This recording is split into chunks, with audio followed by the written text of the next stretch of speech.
Hey guys, welcome back to our channel. In this video, I'll be showing you the procedure on how to use parental control in LinkedIn.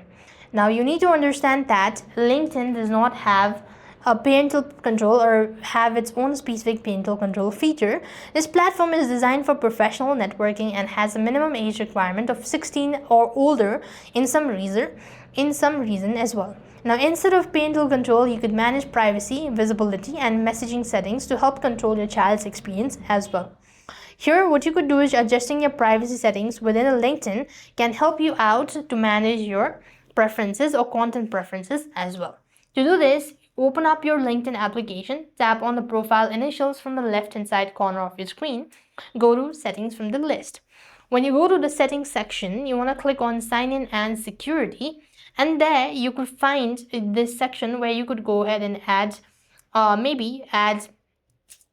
change your password. And next you could also go to account preferences or just go to the visibility section, and right on this page you could go ahead and manage your settings, and this should be able to act as an alternative for parental control in LinkedIn. So that's it. I hope the video was helpful. Make sure to like, share, and subscribe. Thank you for watching. See you in the next video.